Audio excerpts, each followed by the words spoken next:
Welcome to No Gods, No Master Volumes. I'm Simon, I'm a record producer, musician, and I make pedal demos as Tunnel of Reverb. And I'm Guion, I build pedals as Holy Island Audio, a one-man effects pedal operation from Cardiff in Wales. This episode we're joined by Ryan of Fuzzrocious Effects. Fuzzrocious is a staple of the pedal community, building weird and wonderful devices for over a decade. Fuzzrocious pedals are a common sight on pedal boards around the world. Whether it's a Moth, Demon King, or one of their many collaborative releases with bands like Cave-In. If you haven't seen them, you've definitely heard one live or on a record. We talked to Ryan about DIY heritage, how the industry has developed over the years, and the exciting projects that develop through collaboration. How did Fuzzrocious start out? When did you know you wanted to make pedals?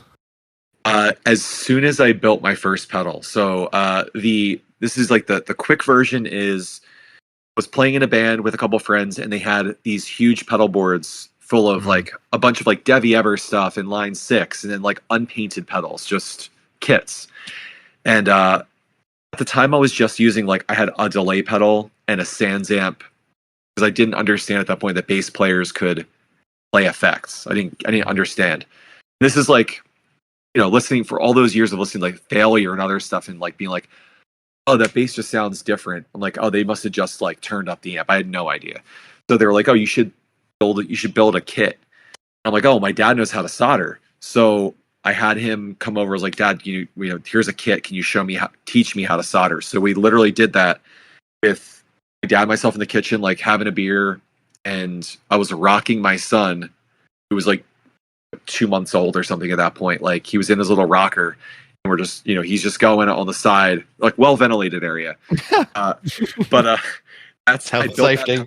Yeah, the pedal, it worked, and I was like, oh my god, like this. It was a General Guitar Gadgets GGG tuned Big Muff kit, and I'm like, wow, like this is just amazing. And my wife was she had just finished like fine arts education at University of the Arts in Philadelphia. So she paints.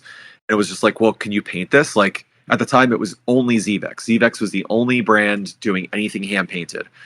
And I'm like, can you paint this for me? And I showed it to a bunch of old friends I used to tour with.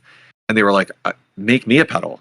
And Shannon just started painting pedals for people and doing it that way. And it just grew organically. So really it's like the first pedal I made from the kit was the way in, and then it was like, we'll just build kits, and then it was like, well, I don't just want to build kits, like that's just like, it's corny, like you're just a build service. I'm like, okay, well, let's put this stuff on VeroBoard, let's or Stripboard, or whatever you want to call it. Like, so it just kind of just keeps stepping up organically as we went, to the point where like I was teaching full time and running Fuzzrocious full time. Now I just do Fuzzrocious full time. That's the abridged 15-year-old version. So that would have been 15 years ago, would it? Yeah. Because Fuzzrocious is kind of like a staple name, I would say. Now, like the amount of times you see a Fuzzrocious pedal on a pedal board, like you've really sort of managed to pave that out for yourself. Like that is, yeah, it's a super common thing to see, especially with like the sort of bands that me and Simon will have played with, like the heavier, like punk bands and stuff. It seems to have found that sort of the pocket, which I'm assuming you were aiming for. Or yeah, I mean, I've always played in heavy-ish bands, or like heavy bands, but heavy-ish bands, and so yeah, I mean, it's that old adage of like a band doesn't really want to put out a song that they wouldn't want to listen to. So it's the same idea with your pedals. Is like everything that I'm making, everything that's in the line is like something that I would use to play heavy music. Not to say that like you can't, you know, turn the gain down or turn the sustain down and it cleans up and does all that stuff. And like, again, like as much as I'm into heavy music, I'm also into like ska. So it's like, oh, like how could I use this for ska? But yeah, I mean, we've definitely found a niche in people who want to play big, loud, heavy, distorted. It always makes me laugh when I get like an email or like a private message, and it's like, this pedal's really loud. And I'm like, and like, or like, oh, like, you know, it's I'm at Unity Gain, and it's like at like 8 o'clock. I'm like, welcome. Yeah, that's Design surely feature. that's what everyone wants. Yeah, I mean, this podcast is all about volume. Right. Yeah. Why would you want to have a pedal that, like, when you've turned it all the way to max, it's lower than when the pedal's off? It doesn't make any sense. Yeah, it doesn't compute. Yeah. So yes, and going into like the name of the podcast too, it's like, what am I happiest with? A guitar that has no master volume. Like, just give me a guitar that has nothing on it. Like, it's just the strings and pickups, because I'm never going to turn that thing down lower than what it is. No, so it's like, No. just put everything loud. yeah, it's the purest way. I feel that way about tone pots as well on guitars. Like, I've just started Yank them off. Yeah, I've started putting you don't need like it. parts casters together and stuff like that, and I'm just like, I don't use it. And people are like, what about Ebo? What about? I'm like, no, I still don't still don't use it. I hardly switch the pickup selector. Like, yeah. I usually just leave it in one thing, or like I just set it in the middle. I'm like, cool, it's just a full sound. Let's go. Like, Yeah, find what you like. Hard solder in. Yeah, or just snip the pot off. I think that's my go-to now. I don't want to knock it. I end up like recording tracks and I've knocked the tone knob back. It's keep it simple. I always tape them for like recording. I'll just like find where we want it, duct tape. Yeah. Yep. So what was the first like original Fuzzrocious design in the line? Man, so like, yeah, once you take out like the improved Big Muff, the improved Rat, like all that kind of stuff. Man, I'm looking at the pedals right now to see what the first one was. Sorry, I'm making you look back over 15 years in a split. Yeah. It might be Moth. So that's like, yeah, would it be Moth? Oh yeah.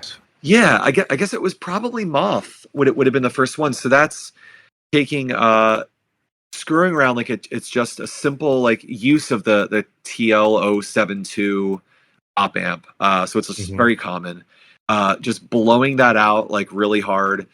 Then it goes into a CD40106 hex inverter. It's an oscillator. So it blends into that, and then everything goes to like a power amp to just output huge volume. So you're just slamming tons of volume into a power amp. And no one really did stuff with like really mixing and oscillation with that. Like, besides like Dwarfcraft would have been your only other brand really at that time who was doing anything in merging distortion, guitar distortion, and synthesis. So I think that would be the first one. And it's like, the way around that was like, all right, how does an op amp work? All right, so you set it all up on a breadboard and you're like, all right, now how do I screw this up and like take it from here? And I think that was one of the ones where, if I'm remembering correctly, that would have been like one of the first ones where I'm like sitting at the breadboard for real from nothing and then just building out from there. That gave me a lot of confidence to just like put stuff on a breadboard, and like the worst thing that happens is you blow up an op amp. Like, and that's the rarity. Like you're really, you can see where everything's going in with your positive and negative, or earth, as you guys. Yeah. I mean, blowing up op amps is kind of exciting in itself. I remember the first time I saw a transistor blow up, and I was like, "Wow, this feels like I'm a mad scientist or something." Where I'm actually just not very intelligent. But there's something. I don't know, brings the danger back into the process. Yeah, dude. When I was one of the first like bigger people that I got to work with was Liam Wilson from Dillinger Escape Plan, who's playing in Flames now. So he lives over in Philadelphia, which is for me like a 25-30 minute ride. And we got connected through pedals, and then we realized like how many people we know, and then just became a friendship. So it's blossomed from there. But he had taken this, what was it? Maybe it was like it was like an envelope filter with something. It was like our pterodactyl, which would have been kind of closer to like one of the first original ones. But it was like something like fuzz and distortion like into an envelope filter. But he'd had it in like a wah enclosure. And he was like, man, like we had this like sketchy power thing happen. He's like, the pedal went dead, so I took it off right away. We opened it up. It was my first time seeing a capacitor that had like blown up from our own stuff. And just like looking at this like cobweb of like It looked like a moth cocoon Yeah, was yeah, inside there. So that was like, when you see that stuff, you're just like, wow, like yeah. Yeah. That's What- so cool. I was going to say, what's the film that's just come out? Simon would know. It's Oppenheimer. Is it Oppenheimer? Yeah, the Exactly the same feeling, I think. Did you guys see the meme that just went around of the guy farting during that silent Oppenheimer piece Yeah, where the I bomb saw that. explodes? Jesus. It's like replay. Yeah. That sounds amazing. I really like the moth because I was just thinking when you were explaining it, I was remembering. I think the first time I used one was working on a record with a band called Mush, and Rick, who also plays in Pet Sim and Dowsing, had it on his board, and I'd never used one, and I remember just kind of having a moment where I was just getting lost in it, like just I quite often find myself sitting on the floor while they're playing and fucking around with stuff. Yeah, it's just a crazy pedal. Like I didn't realize it was one of the earlier ones.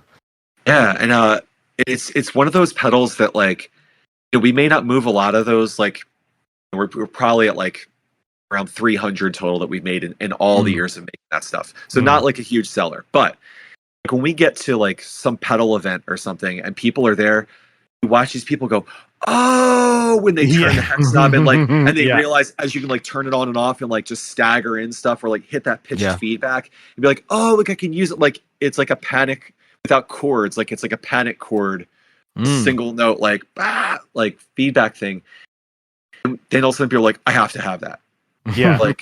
So yeah, it's like and it's one of those pedals like, so when you put your hands on it and you manipulate it, you're like, oh, I can do this. Yeah. It's like that instant, very satisfying sonic feedback you get from it to what you're doing. It's very cool. Yeah. There's and I forget, it's my buddy Eric Lucero. He had a sort of daughtersy noise rock, post rock, screamy like band or whatever. And it was their guitar bass player, I think, was like working feedback in from his from his hands and everything, and then was also like blending in the moth feedback too. And he was like, and I was like, I never realized you could do that with the pedal. That's always the rad thing, is like when somebody does something with the pedal that you had no idea could come out of that or would happen with it, and you're like, it's humbling because you think you know everything about the pedal when you put it out, and you definitely don't. Yeah, I guess that's the thing. Like you've like been so involved with it in the design and building them and testing them, but then you find someone who's either doesn't know what they're doing or is just thinking about it a completely different way, and it must be really sick. Like for you, I think we've talked about it on here before, but like seeing your pedals being used for music in the wild must be the best thing. When somebody, I think one of the raddest ones was the guys in Oh Brother were making the little 5-song EP, which was like the remixes, and they sent me a track. They were like, we use the Demon with the Gate on the bass synth of like the drums or whatever, like of I think it was like Poison or something, and it's just like you're like, I didn't realize how great this would be with keys and synth. And it's when you get to hear what somebody's making with your pedal and like you can really pick it out, that's pure joy. Yeah, especially on a record like that.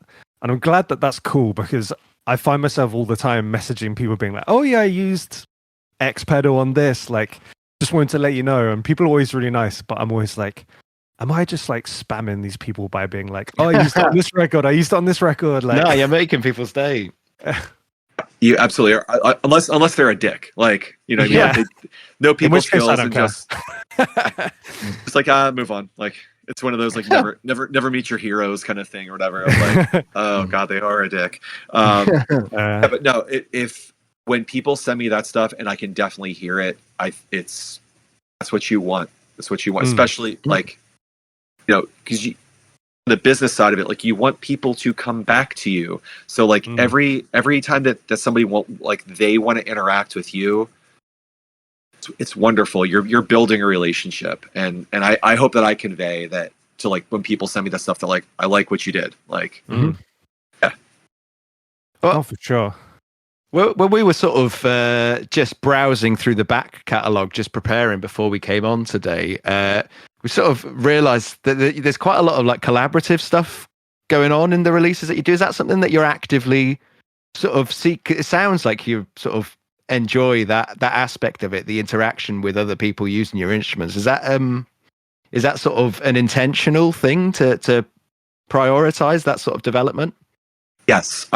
So, coming from a background of playing in bands, like playing in punk and hardcore bands and all that stuff, most of us, back in the day, we were running shows out of like VFW halls or whatever. Like everything was just thrown together, but it was built by community. And, you would go and you would tour and you would visit other people's places or whatever. And you grow these relationships of like being stoked on seeing these bands play and working with them, and like maybe you get to do a split with them or just being able to play those shows with them. Now when I do this, so I'm not touring and playing and doing any of that stuff anymore, but I get to do all of that same stuff except to be on the stage, like by doing the collaboration. So like when bands come through, it's like you get to hang out and you get to catch up and go grab dinner and do the friend thing, and that's awesome. And then you get to like be a part of their music and their expression and their art by making something with them together. It's equally a way for us to collaborate and work together. You get to work with some of your favorite artists, but also on the punk side of things, like you get to help them find an audience that they maybe have not been exposed to. On the business side of it, you get to help them generate income, make their fans super happy to have something that they made, that they helped make. And the band like will never see that kind of return on an album. You'll never see that kind of return on a t-shirt. Like you're doing everything for pennies and dollars. And if you can make a guitar pedal and make, $30 a pedal is excellent. $40 a pedal, $20 a pedal, or whatever your profit is. Yeah, it's more than you're making on an album being sold. That's more than you're making on a t-shirt. And if you can just do this little thing to help them put gas in the van, pay management, pay for food on their table, like whatever it may be, you're able to help a band do something with your art. And it checks all of these boxes, from like punk DIY, collaboration, working with your heroes, your artists that you love, that you've listened to for X amount of years. And then from a business standpoint, you grow that way and you just do all of these things. And the bands that I get to work with, thankfully, have all been super easy to work with, super excellent. I mean, we only had to go through like management for one collaboration, and that was like so simple because the management comes from a punk DIY background.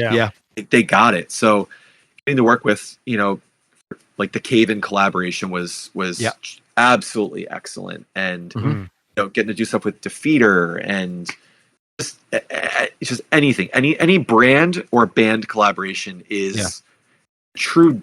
I keep going back to joy, but like it really is what it is. It makes me so happy to be able to do those things. And it's also a mental challenge because you're balancing business, design, emotions, all of these things are in there. And it's not just Fuzzrocious doing it. Like there's other people involved. So it's great. Do you find as well, like bringing in these outside people, especially artists, like do they bring you ideas where you're like, oh, okay, like I haven't thought of that, or they bring you a problem where it makes you think of a solution that you maybe hadn't thought of before? Absolutely. It must be inspiring in that way. It is, and it's the most recent collaboration that we did. It was called Cosmic Bull Shark. It was with our local brewery, and Kevin Day, who plays in a brand new excellent band called Earth, ERRTH. We grew up together. Our old ska bands used to play together, and so he works in like artists and like logistics stuff there. And we got to this collaboration. Last year, the collaboration was like take on the Jordan Boss Tone fuzz that we developed. And he had said at the end of that one, he's like, I'd really love to do a chorus. Like we can do that kind of Nirvana distortion chorus sound. I'm like, dude, I was like, one, that's too expensive, and two, it's out of my wheelhouse. Like, it's just it's not the kind of stuff I do. It took like 6 months of me kind of like just thinking about it and being like, you know what? we should do this. Like, we should rise to this challenge. I contacted Nick from Dunwich to help me design the chorus part of this. And we figured out a way to do it that like makes it still feel Fuzzrocious. And then we brought Kevin in for the collaboration to do the from the brewery side of it. And it took me out of my comfort zone. You know, I'm handing off responsibility of designing part of the sonic part of a circuit to another designer. And there's a huge amount of trust that's there. And it's luckily Nick and I have had a great relationship all these years to be able to do something like that. But that would be like a huge thing where like I have to be able to say, I don't know how to do this. Yeah. And then say, okay, help me do this. All right, now here's what I can add to this. Now we can put this thing together. And then like even like with like the band stuff, you know, like the Bomb Gripper one that we do, those prototypes typically go back and forth like 5, 6, 7 times where we're like rethinking what to do. And I'm gonna say this for other builders and stuff out there, if you're not ready to, you know, to not have it work the first time, if you're not ready for like a year of back and forth of like designing something, don't do it. But like, it's awesome when you can have something go back and forth 7 times across the country, and then you have that thing that's like, this is perfect. Yeah. Then, you know, it's awesome. But these collaborations, it's the best thing that we get to do. That's awesome. And I feel like they, like, even just like building on what you said, like they often do bring these new ideas. I found like, and with other seeing collaborations all around like the pedal community, like you find that you get these like new ideas popping up from them, and it's always really exciting to see the different combinations of people that end up working together. It's the benefit of having that community. I think it is super interesting. I find it quite interesting how you're talking about the Cosmic Bull Shark and sort of like dipping your toe into that field of modulation for the first time, but you have released a few bits of sort of modulation ideas. Like, I feel like they're like really interesting ideas for modulation as well. Like the I'm going to try. I feel like this is going to be difficult to pronounce, but the Tyrannosaurus, right? Yeah, we're going that way. Yeah. I mean, that's a really cool. Like, I was just reading. Well, when it came out, I was reading the blurb, and it just seems like such an interesting concept to just put it on the fuzz on the wet side of stuff, because there's parts that is just affecting the wet side in the Cosmic Bull Shark as well, right? Yeah. So Tyrannosaurus was what started it. I was like, you know, and it's coming from, and just looking at, like, I've never been a chorus person, like, ever. I like it on like, you know, the Police. There's a Deftones song that they use, that Chi would use chorus on, like, really sparingly. But seeing how important chorus became over the last 2 years, I guess, year and a half, in even in the heavy community, was like, let me see what I can do with this that would make me want to play a chorus. So it went into this gated fuzz in the wet loop thing, and then just seeing how far we could push all of this, and still, you know, the question is, how would you make a chorus Fuzzrocious? Or how would you, for Electric Ocean, like, how would you make a phaser Fuzzrocious? And that's kind of the question that I always come back to, is whenever I'm making something, is how does this not just a chorus? Because you could go and get Julia from Walrus. You could go to Old Blood and grab a chorus. You could do all of these things somewhere else, but most of these are all just choruses that are more modulated or less modulated, or they add some shimmer or they don't. If Fuzzrocious is going to do it, and you want people to go, oh, well, I have a Julia, why do I need this? Well, this is why. Like, this is super weird. This is out there. This is loud. It's glitchy. It's noisy. You know, that's where. But Tyrannosaurus started first, and that was supposed to come out before the Cosmic Bull Shark. And just the way timing worked out, Yeah. Like Cosmic went first, and we're like, all right, okay, cool. Let's see what we can do with this. Yeah. And how's the reception been to that? To because you're pulling away from that fuzz zone, but it's still there. Like it's still corrupting those modulation pedals. Is the reception been positive to sort of deviating from that? I'll be completely honest. I wish the reception was better. Okay. I think there's two factors. Is one, I can blame like the algorithm for where we are now, right? So True. nothing gets seen. It's even if when you sponsor it, like I would love a way to be able to speak to all of my tell me it's $100 a month to talk to just my Instagram followers. Yeah. Like put it in every one of their feeds, but that'll never happen. No. So I feel like I'm screaming at a wall with new releases of like, we put out a thing, here it is, and it just doesn't get seen. You can see that with like how many likes are on something or like views are on something. It's like it's dismal. The second part is especially something like phaser. Not everyone needs a phaser, and with a chorus, definitely everybody does not need a chorus. Mm-hmm. So when you're looking at your distortions, your fuzzes, your overdrives, those are things that can make it onto so many more pedal boards versus chorus. Like for most of my bands, I've never needed a chorus. So me as a consumer, I'm never going to buy a chorus, but I'm hoping now that like, as we let these things go on, and I'm thinking more in the long-term thing with all of this is we're going to keep making weird modulation and whatever else. And eventually like people are going to start to notice that they're doing something different with modulation. Yeah. And we're still keeping true to that fuzz piece, the distortion piece. There's some kind of, Fuzzrocious piece to these things. But I'd like to see things move a bit more, but it's just going to take more time for people to find it.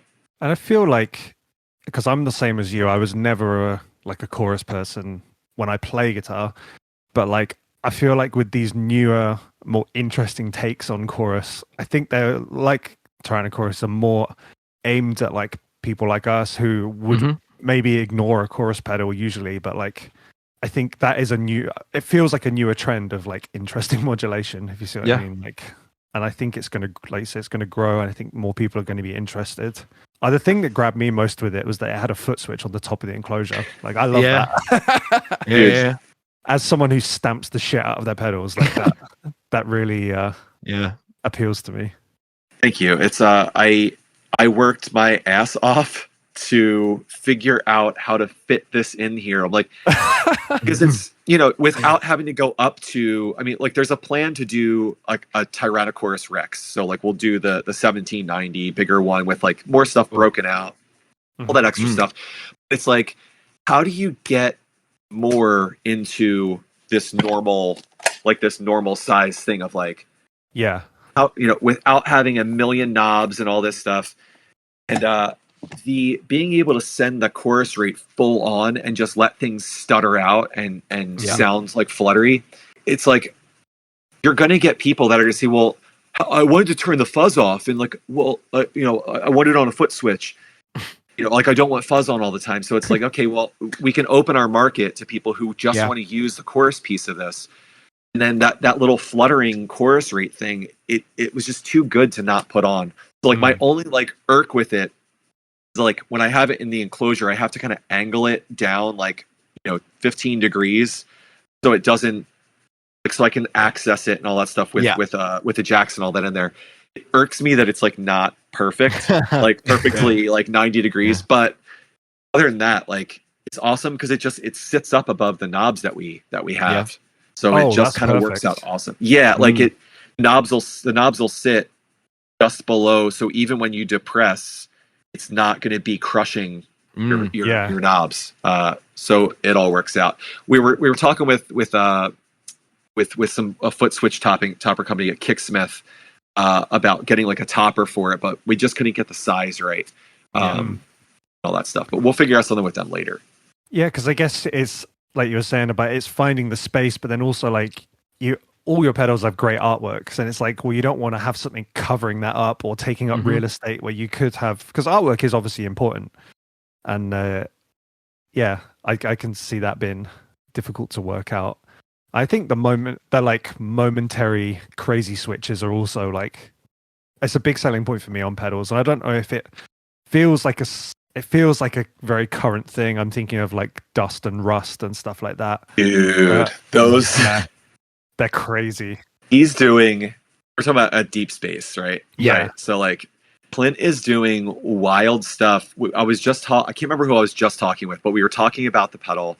It's like he's doing all kinds of stuff like around simple chips and just like again, it falls in line with us in Dwarfcraft and whatever. It's like how far can you push a delay chip? How far can you push an op amp? Like how Dust and Rust are freaking awesome. I wish I played more music so I could have like a need for gear like this. What I found funny with that one as well is like I feel like because they haven't been around for very long, those pedals, I don't think, and I feel like I was seeing them on my clients' pedal boards. Like I was like, I'm sure he's only made like 50 of these or 100 of these at that point. And I was like, and I've seen 3 of them like out in the wild. Like I was like, this is crazy. Like that's how it could like spread like that. But I think the momentary foot switch crazy button for me anyway, I feel like is very cool and very welcome on all pedals, especially modulation. I mean, was it Line 6 did it first with the insane knobs? Yeah. So like, we're all just biting off a Line 6 if you get down to it. I love everyone like memes the insane mode, but it's fucking awesome. Like, there's a reason people talk about it all the time. You guys remember there was this is going back to like 2001, 2002, something in there. But Line 6 it was like their first big like modeling like just amp, not the amp cab combo. There was like it was like 10 or 11 effects on there. There was like a rotary effect and like whatever. Do you remember this thing? It was like big and red. It was that bright red. It like lit up. Not like the pods kind of thing. It was like the pod, but like a big ass amp. Okay, Our guitar player from my old like screamo band, he had it because he had like a Marshall, and then he had like a digital Marshall, and then it was like the first thing, and it was like, look at all these crazy sounds I can get. It definitely I don't think there was an insane rotary switch on that, but damn, that thing was awesome because it just makes me like every time I see Line 6 like the pod or anything else, it makes me think of like that era of like the first like big like digital amp. Yeah. I was just going to say, Line 6 were kind of at the forefront of that, as much as they did just get absolutely sort of decimated on forums and stuff. They sort of like pioneered that side of things. I don't think I ever sort of saw any of that, because they did have higher end stuff as well, right? At some point there was like, was there like a higher end? I don't know if they took the spider bit off of the name once it got more expensive. I guess that sort of turned into a dirty word, but because like I think the perception of those sorts of things like the multi effects and digital amps and stuff has shifted drastically since those days. And like you hear some sort of amp modelers just plugins now, and it's like you wouldn't even realize that it was a modeled amp. It's so wild how that's shifted in not really that much time. Really, it's all recent. Drastic, Only the last even like 6 months where I've started going like, okay, I could fuck with this. Like, I would like actually play. I'll actually accept it.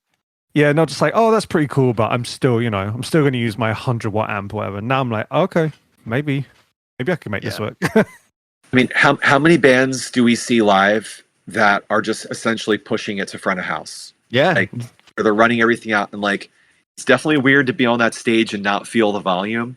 That's got to be strange. 9 times out of 10, you really can't tell that they're modeling this or they're modeling that. Or, I mean, even like going back to Cave-In, we're using those quilter blocks. Yeah. You can't tell the freaking difference. Like, I really can't tell the difference between whether it was a Marshall, a Sun, or the quilter. And it's like you hate to say like, maybe I don't need an amp. Like you can really show up and like if you're playing at a place that has a decent front of house, like everything can go there. It sucks, but Like, it kind of doesn't suck. No, I mean, it's totally a guitarist thing as well to be hung up on the fact that, like, it's never going to look as cool as it playing, like, through something that's on the floor running to a PA. It's not, it's not going to feel the same as, like, hitting a big fat chord in front of a stack. It's like, there's just something to that just feels correct. I think it's like an economical thing. Like, yeah. I'm thinking of people that I know who have recently switched. Like, my friends in Pool Kids just switched to full Helix setups because they were on tour and flying a lot and traveling a lot, and they were touring with Marshalls and stuff, and they switched. They're still using cabs, I think, but like, I feel like if you're on the road 6 months of the year or whatever, it just makes a lot of sense at the moment. Absolutely. Conjure as well. Conjure are full quad cortex now. I can't help but feel like there's gonna be some sort of pushback, and hopefully it'll be in the analog pedal world. I mean, that just doesn't seem to want to go away, does it? They always come back. Yeah, it's always going to come back. Doesn't matter how good it gets, people will get curious. How many people are playing fractals and whatever else, but still have a couple like essential pedals? Yeah, do a very specific thing in front or whatever. It's gonna happen. Like, you always come back. Yeah, I'm pretty sure on Brady from Conjurer's board, he had like in the quad cortex and a HM2. It's like, yep, it's not going. No. And I guess that's like you must have seen the pedal landscape drastically change over the 15 years that Fuzzrocious has been going. Like, trends coming and going, and like, is there anything that like super stands out to you of? There's definitely waves, right? So like we got in, so that was 2008. We started making, those kit pedals and stuff. So again, like it was us and Zevex as the only hand painted stuff on the market. And I think it wasn't really till like, the early Jam stuff I think was hand painted, right? Or was it? I think some of it was hand painted. Yeah. So like the gap between us and Zevex to where Jam comes in is a very long time. Yeah. There's like really small things here and there, but like not in terms of like where the brands were in. I'm using the words in quotes like success. We're not successful. But you saw the big boom of like after like when we started getting very popular. So in those 2012s to 2015 era, where you see that huge boom of all these brands starting to come up and be like moving quickly from we made 3 of this to we made 30 of this. People doing bigger stuff in batches. Yeah. And then you saw the impetus of the Spin FV1.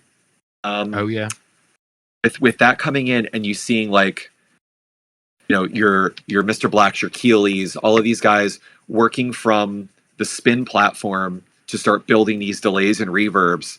That was a huge thing for a couple years until that went out, and then you started. I think it was like Shark, and there was some other like ARM stuff that people moved off of once they realized that there was more they can do not on the Spin platform. And then I feel like there was like a little kind of kickback where we started to see more dirt distortion as things come out. Yep. And now we're back up into this big digital modulation thing again, where people are big into like, what can we do with this delay? What can we do with this chorus? Yeah, there's just these big crests and valleys where we see fuzzes in the forefront, and then delay is in the forefront, and then reverb is in the forefront, and it's you can look at some of the companies and see kind of like who got big around when, and watch where those big peaks and valleys are. It's quite. Do you feel like there's been like pressure to sort of dive into that side of things? Because I'd say like your brand is kind of synonymous with like having like the analog offering. I was just wondering about these modulation pedals as well. Have you gone down the digital route for those, or is it still going down the analog way of thinking? So I guess like technically like the delay that we made a long time ago is called Anomalies. It's really gross, just gross delay. So while it's an analog pedal, the chip that's used is technically a digital delay, or like the reverb, the brick that we build off of is it's a digital reverb. So Yeah. like, but the only programming we've done was with the we did a thing called Knobjawn, which was we use the spin chip for octave up and down digital, and then we blended that with the analog monophonic octave up, so you could blend in between those. That's the only thing that we've done, and I have stopped. We just killed it because, especially with that spin platform, like you have to either you want low latency with your tracking. So you want to get into that POG world where like it's pretty immediate. But then with the spin, you sacrifice your tracking. So like everything's kind of like a half a cent off. So it just becomes an effect rather than a an octaver. Yeah. Or you go for a high latency and great tracking, but then you're hitting a note and then your octave is coming in after it. Yeah. So like, it sucks. And I was gonna mess with it because with these like spin kind of things, like it's a platform, so like all of this crap is all built into it, so you can just program it out. I don't like how it makes me feel working with it because I truly don't understand it, and I don't have the time or want to start to learn all of that digital processing stuff. So not to say that we won't do that in the future. Would I work with somebody to design something that like I want to make this thing help me make this? I'm not to say I won't do that in the future. I'm open to it. It's just something I don't see that on any horizon just yet. But it feels pretty natural to me with like, again, like the chorus, the our old delay, like all those things, the reverb, they're technically digital, but it still feels analog because everything we're doing around it is still analog. Yeah. That's really interesting. Yeah. I think it's for me it's comfortability. I don't like if I'm going to do this, I have to like what I'm doing, so I better freaking feel comfortable what I'm doing. I mean, if that's the way that you think, then it pays to sort of work within the confines of what's comfortable for you in that sense, I guess. It's I mean, it does just seem like quite a sort of vast landscape at the minute of digital stuff. Like so much is coming out now that is I mean, have they moved past the FV1 chip now? Like it's still yeah. It's still being used, but it's old school. People are using other platforms now. I know for a fact, Old Blood and Mr. Black are both on different platforms. Okay. I'm certain Keeley, Chase Bliss obviously is not using it. Like, it's people have moved on because you've got people who are digital programmers who can figure out whatever the new thing is. Yeah. Going from what you were saying about delay, I wanted to bring up the death whistle pedal that you did. Yeah. That was like, especially with the it was with a hot sauce, right? And the actual whistle came with it as well. How did that pedal come back? 'Cause it's such an and it's a vocal pedal too, right? Am I right? Yes.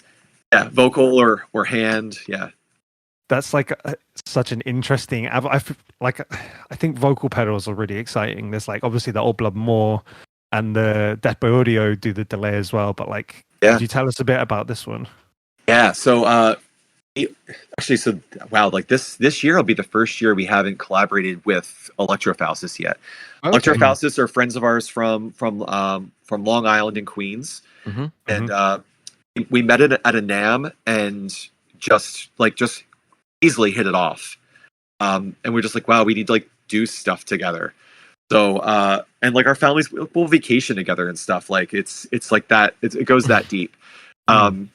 So we started with some other collaborations, and they're always into doing things in the more device world, not effect pedal world. Yeah. So how do we combine those two things? And they were talking about they used to have this old like Squawk Box, sort of like the I don't even know what the hell it's called, but it's like the Squawk Box, like a police officer would like a CB radio style. Yeah. So they had something like that. I think it was called the Strangulator. And perfect name. Yeah. So they hadn't made that in a really long time. People were asking them, and they're like, nah.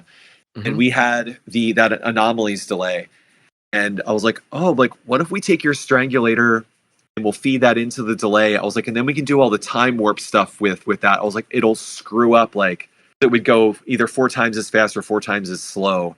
You'd be like, hi, and I'm like, just, and then you would like kick it back out and it would speed back up. And I'm like, let's do that. And so they're always connecting these devices to lots of times like something like primitive or just hasn't been used in a long time. So they were like, yeah, like what if we did this Aztec death whistle? And I was like, great. I was like, we could do this strangulator, vocal effect thing with the delay. We could have our whistle and we can do that. So you can still sing and scream and do whatever you want to do into it, tap on it. Like, but then we have this death whistle that's like kitschy. So it adds to the fun factor of it. And then, there was a guy that approached us, for complete goner sauce to do the hot sauce. And we're like, great, we'll just pair all this stuff together and make it one big package. I think Electrofaustus still has like 5 or 7 of those still in stock on their site. So we got to do a push for that. I'll nap one up. Those last ones. Which is a thing. The thing is awesome. Like, and it was great to see what people did with it right off the bat. But like, even like me and my buddy Paul, like making the demo for it, we each took different routes to do different things with it. The thing is, I'm looking at it right now. It's awesome. I like to look at it, and I love pulling that thing out to go screw around and manipulate. Well, the artwork's beautiful as well. Yeah. He's that's Eric from Electrofaustus. He's awesome with that stuff. Yeah, damn. Yeah, now I'm just staring at the artwork as well. Yeah, that's really like, whoa, yeah. Well, yeah, but people should definitely go buy that because you're sold out of them, aren't you? It's not like a production pedal. Yeah, we were definitely talking about we would make this a full thing that we were going to do all the time if people were like crazy about it. I bet people get like if we pop those videos, maybe a few people would see it again and go for it. But yeah, we'd love to be able to like just permanently make something together. We'll build them in batches of X amount. But I love working with those guys. Anything that they want to do together, like they just put out this oh my god, I forget what it's like. It's like a big, like a boomstick kind of thing. Oh, I saw that. Yeah. And they were prototyping that when we were together last summer. We were like, we were calling it the production name. Was Tube Plumbers. Like really baked. Yeah. But like talking about like Mario Brothers like with this big tube and like there's like a whole story about it. But what they have now is not what we were coming up with then. It's amazing to see like where the ideas are going. I love the way their brains work, and I just like being around them as people. So it's anytime you can collab again. Go back to collaboration. Yeah, it's like those are the best things we get to do. Yeah, it seems like it's been a real sort of what's the word? It's been a real sort of strong theme that's like pulled itself through a lot of the stuff that Fuzzrocious has done. I definitely think it comes from like playing in punk and hardcore bands. You sort of have that imprinted on you that is the way like working in a community just makes life more interesting. Like you get more cool stuff.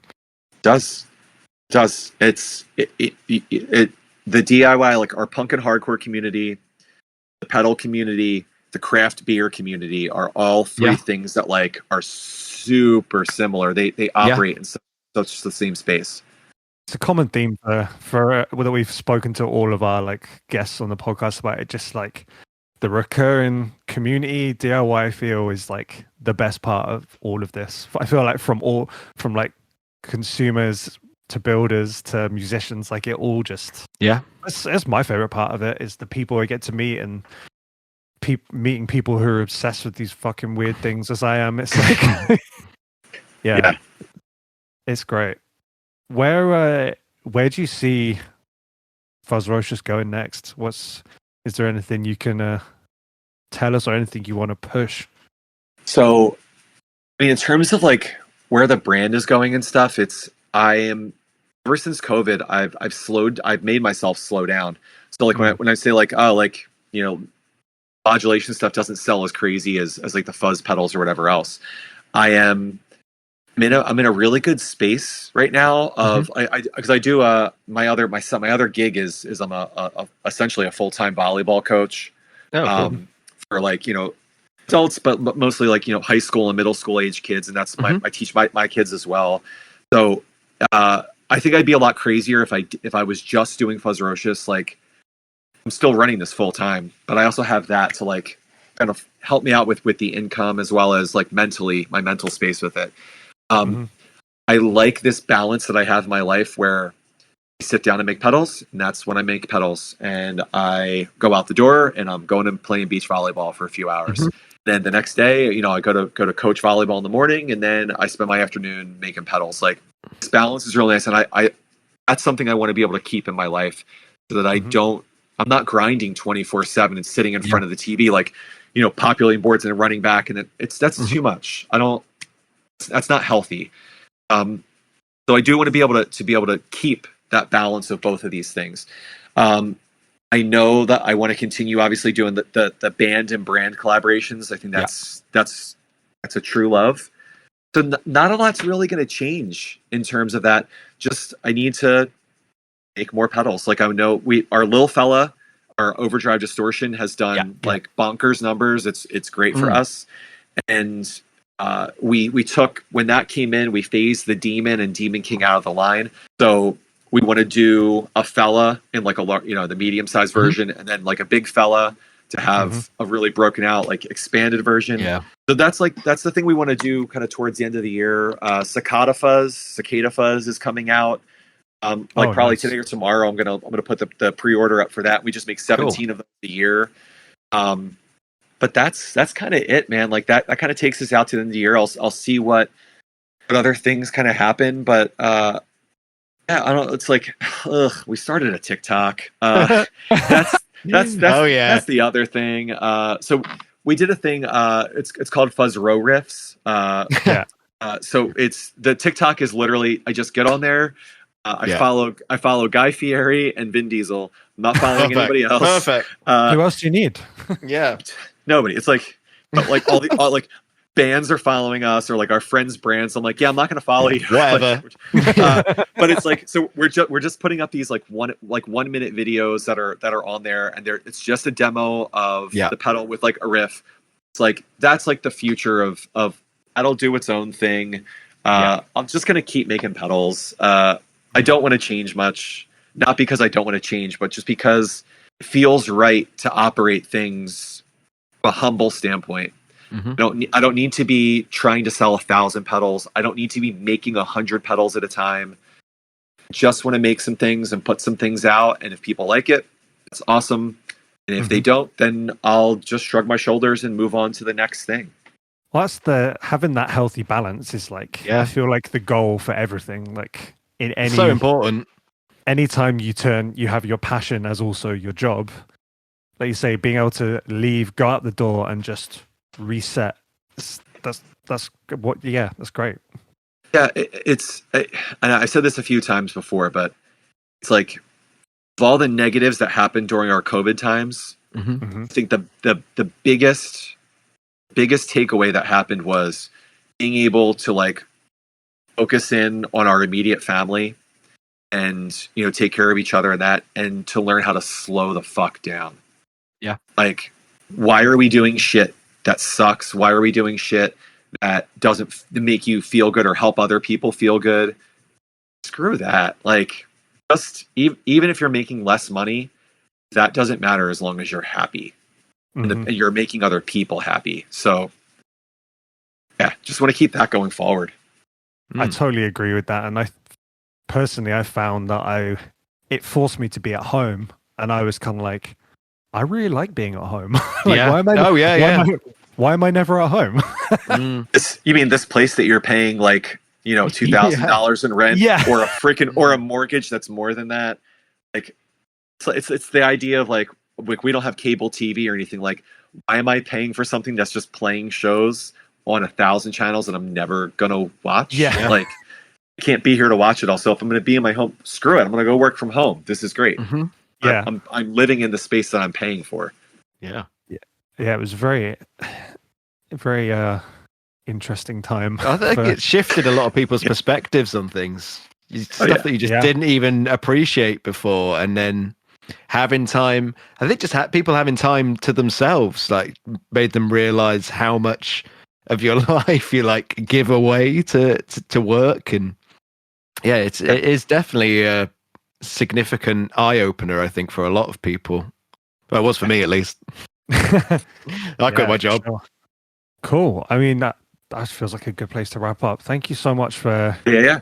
being cheers. on here. And where can people find you? Where's the best place outside of TikTok? Find us on TikTok. Like, subscribe, review. Smash that like button. Fuzzrociouspedals.com. That's cool. That's the main spot, and then you can jump off. It's like on every other social media platform. It's like at Fuzzrocious, or if you're on TikTok, it's at Fuzzro Riffs. But nice. Yeah. Fuzzrociouspedals.com. Come see what we're doing. Check out, like, we have a great dealer network. So you can, if you don't want to wait for something hand painted, or we don't have what you want, whatever, just like special colorways with our dealers and stuff that we do, which is always super fun. So just go buy new, support the dealers, support your stores, buy new at your stores and support them, because every dealer right now needs your support. Hell yeah. And look out for Fuzzrocious pedalboard at the Chicago Music Exchange Pedal Expo in August. If this comes out before then. Trying to figure out if I'll send the inflatable dino costume out for Paul to wear please the whole time. Definitely. Yeah, that video was so good. It's just ridiculous. I was like, like, Andy's done a demo, Emily's done a demo, amazing. I'll cue those up. Oh, what is this? Yeah, let's just lean in. If we were smarter, we would have sent the costume out to each of the reviewers. But next time, you got to get it on the TikTok. That's got to go on the TikTok. That's so TikTok. Dude, there's one of those dino costumes, and it's different than the one that we had, the big inflatable one. It's one that, like, you put it over your shoulder, so it looks like you're like a cowboy riding on the back. I'm like, that's the one that, like, Andy and Emily would have just absolutely crushed. Now I just want to see Andy wearing a dino costume. My God, like, it would have been so good.